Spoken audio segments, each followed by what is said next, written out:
હા, હું અત્યારે સમાજ કલ્યાણ અધિકારી વિકસિત જાતિ દાખલાના અધિકારી તરીકે છું અને અત્યારે ઇન્ચાર્જ જિલ્લા નાયબ નિયામક રાજકોટ તરીકે. ઓકે, દાખલાનું જે હમણાં રિઝલ્ટ આપણે 10માનું 12માનું આવેલું છે ને એના પ્રમાણે વિદ્યાર્થીઓનો સારો એવો ઘસારો રહે છે. એટલે અત્યારે 12 મંડપની વ્યવસ્થા કરાવેલી છે, પાણી માટે કેરબા મુકાવેલા છે અને કુલર ગોઠવાવેલા છે, જેથી કોઈ અરજદારોને પ્રોબ્લેમ ના થાય. અને વધારાની એક્સ્ટ્રા 3 બારી અમે મૂકાવી છે, જ્યાં ફોર્મ ચેક કરવામાં આવે છે અને રૂટીન અમારી જે 3 બારી છે ત્યાંથી ફોર્મના ફોટા પાડવામાં આવે છે અને એન્ટ્રી કરવામાં આવે છે. મંડપ વ્યવસ્થા કરેલી છે અમે, અને બેસવા માટે ચેર ને બાકડાને અને એક હેલ્પ ડેસ્ક બનાવેલું છે.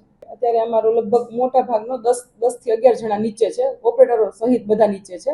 અને દરરોજ અત્યારે ઘસારાને પહોંચી વળવા માટે તમામ સ્ટાફ નીચે 9:30 આવી જાય છે. જ્યાં સુધી એડમિશનનો પ્રશ્ન હલ નહીં થાય ત્યાં સુધી અમારી કામગીરી ચાલુ રહેશે. અમારે સામાજિક શૈક્ષણિક પછાત વર્ગનો જે એસીબીસીનો દાખલો છે, નોન ક્રિમિલિયર જે ઉન્નત વર્ગમાં નથી આવતા એ બાબતનો દાખલો, પછી વિચરતી વિમુક્તનો દાખલો અને બિન અનામતનો દાખલો, અને આ સિવાય ધાર્મિક લઘુમતીનો દાખલો એટલું પ્રોવાઈડ કરીએ છીએ. હા, આ કચેરી સિવાય જે આપણે મામલતદાર ઓફિસ છે ઈસ્ટ વેસ્ટ સાઉથ, ત્યાં પણ નોન ક્રિમિલિયરની કામગીરી ચાલુ જ છે, ત્યાં પણ જઈ શકે છે.